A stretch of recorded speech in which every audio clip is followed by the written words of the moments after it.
First, I want to thank the chair and the ranking member for hosting this hearing. We did this a lot. I think there's a lot that we still need to learn. The COVID pandemic was devastating for our country, as we all know. The response by the Biden administration and the media has done nothing but amplify the consequences of this crisis and erode trust in our federal government. Not long ago, anyone asking questions about the origins of COVID and the possibility of this virus resulting from a lab leak were branded as conspiracy theorists.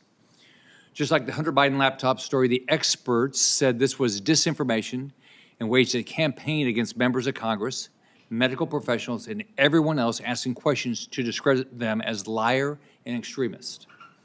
Anthony Fauci led the charge in this public smear campaign, and I think it's great that he's not there anymore. We know that this is not only a credible theory, but the most likely cause of the pandemic. Communist China can't be trusted, and because the Biden administration has chosen weak appeasement of the CCP, we still haven't forced accountability or got the answers the American public deserve. HHS Office of the Inspector General did a review of the EcoHealth Alliance and its management of the grant contract. EcoHealth received funds and had the Wuhan Institute as a subcontractor. It's my understanding that NIH requires annual data reporting for what we spend money on and the research data. The Wuhan Institute never provided or only provided partial data. EcoHealth either failed to submit or submitted incomplete data. NIH failed to police their own grant program and allowed this to slide for years.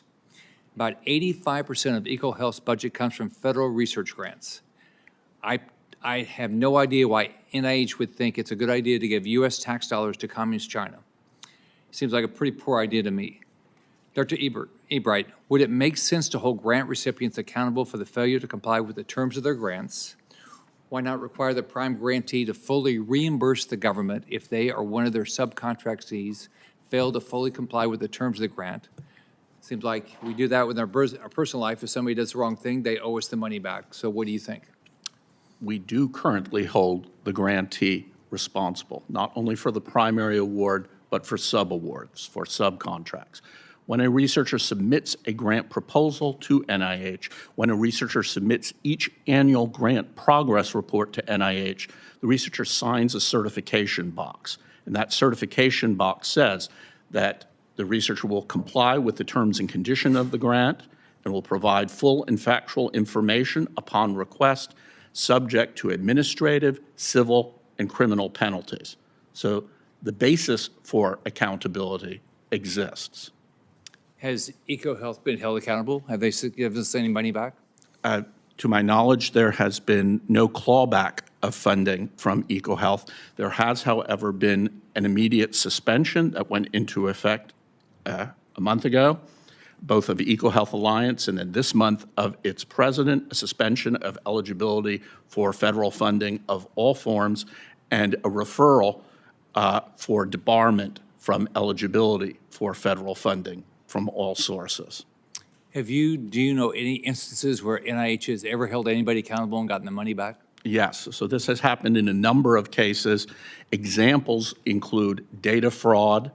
Other examples include sexual harassment or other forms of abuse that are outside the terms and conditions of the grant. So why do you think they haven't gotten the money back from EcoHealth? Why haven't they been held accountable? I would place that burden on Congress and on the White House in that the NIH is unlikely to move toward clawback without motivation from either Congress or the White House. But it's their job.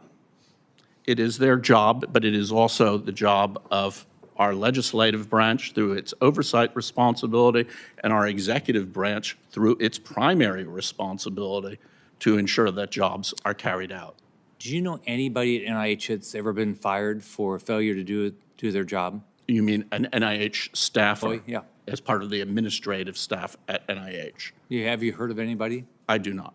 Has anybody you know of ever been fired from NIH over what they did by not enforcing the EcoHealth grant program? Not to my knowledge.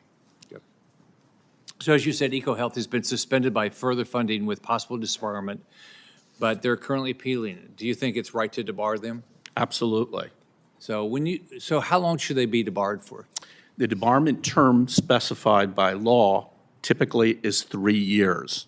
The debarment proceedings determine first whether a debarment will occur and then determine the duration, the term of the debarment. I would recommend a permanent debarment given the number of terms and conditions of the EcoHealth Alliance grants that were violated and the severity of those violations.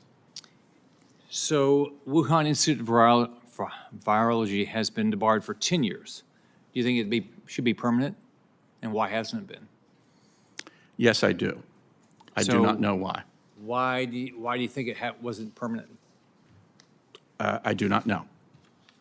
Okay.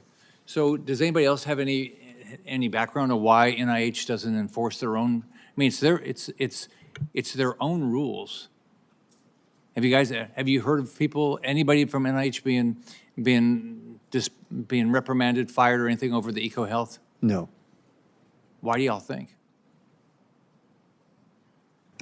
I think the retired head of the NIAID should be asked that question. Okay. All right. Thank you.